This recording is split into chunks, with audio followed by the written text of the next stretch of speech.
Giannis Antetokounmpo has finally won an NBA championship. Let's see how he got there. On the first day of training camp to open the 2014-15 season, Giannis would not crack a smile. Not for a second. He couldn't, since Jabari Parker was the new star.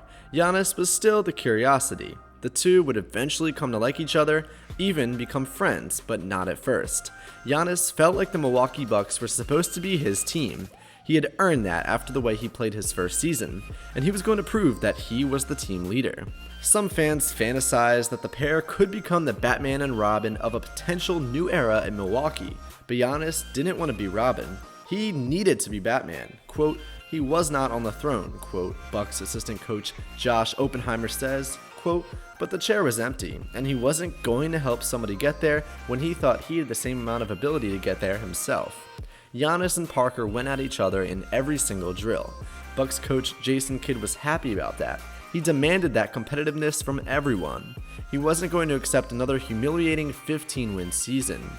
Only about a year removed from his own playing career, Kidd was very much a player hiding in a coach's suit. Quote, even on the sidelines, you can just see the competitiveness bleeding out of his skin, says Kerry Kittles, Kidd's former Nets teammate. Quote, you can see him trying to suppress it. Kidd huddled his new team at half court about midway through the first practice. Quote, who thinks we're a playoff team? He said. Raise your hand. We are all on the same team. We are all here to help one another. Get better, right?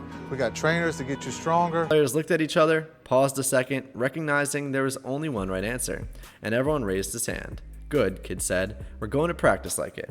Drills began, emphasizing physicality, driving to the hoop, taking contact. Kidd kept telling Giannis to drive to the hoop. Quote, don't settle for jump shots, he said. One play, Giannis drove coast to coast and took the ball strong to the hoop, but got pummeled inside. The ball hit the backboard and bounced out of bounds. Kidd said, you know, a feather can blow him over. His assistants laughed. Kidd didn't. He was dead serious. He even said a couple times up and down the court, you breathe on him and he's falling over. We gotta get him stronger. As you can see, Giannis was an absolute twig. Look how skinny he was, especially compared to how he looks now. Look at him, he's just so skinny. Kidd wanted Giannis to operate like an absolute assassin on the court, a true killer, meaning he needed to not only carry himself with a certain swagger, a certain meanness, but he needed his game to back up that kind of demeanor. Kidd saw star potential in Giannis, and he wanted him to maximize his gifts, his length, his athleticism in the open court. Block shot ahead for Middleton. As the season began, Giannis was mostly playing small forward and would excite with a play or two, a big rebound, a loose ball dive, but his coaches wanted more. Giannis started to figure out how to use his quickness to get around guys who were much bigger than him. Kidd experimented with his position often, throwing him onto the court at power forward and even center at times.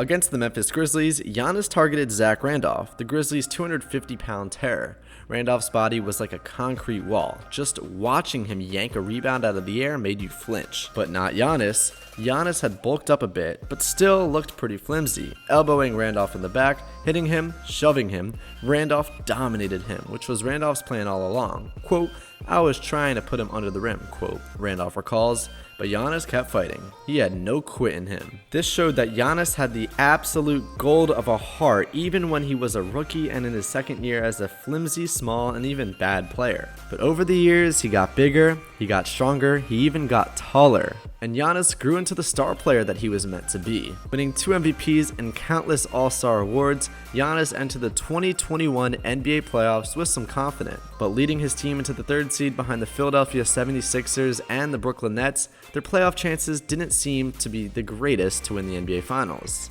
But after sweeping the Heat, beating the Nets in 7, and beating the Bucks, they found themselves in the NBA Finals against the Phoenix Suns. And the rest is history. Finals MVP Giannis Antetokounmpo.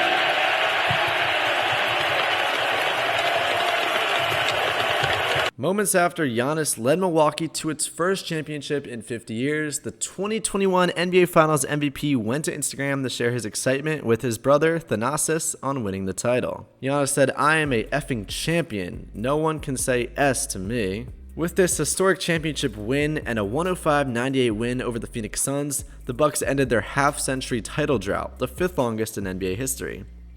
Thanasis, the older brother of the NBA Finals MVP, did not play in Game 6 nor Game 7 after entering the NBA's health and safety protocols. Giannis became the first player in NBA history to average 30 points, 10 rebounds, and 5 assists on 60% shooting in a final series. He posted a masterful performance on Tuesday, recording 50 points, 14 rebounds, while finishing with an eye-popping 17 of 19 from the free throw line. He's only the 7th player to have a 50-point game in the NBA Finals. Pretty incredible, right? 20 of Giannis's 50 points came in the 3rd quarter of that game, something the MVP did twice in that final series. The last player with 20 points in a finals quarter was Michael Jordan in 1993. For Giannis, it's unlikely to be his last time at the table. LeBron won his first title in his 9th season in the league. Jordan won his first in his 7th. Wilt in his 8th. Shaq in his 9th. KD in his 10th. Giannis picked up his first finals win in his 8th season, right on the traditional evolutionary line of all-time greats. You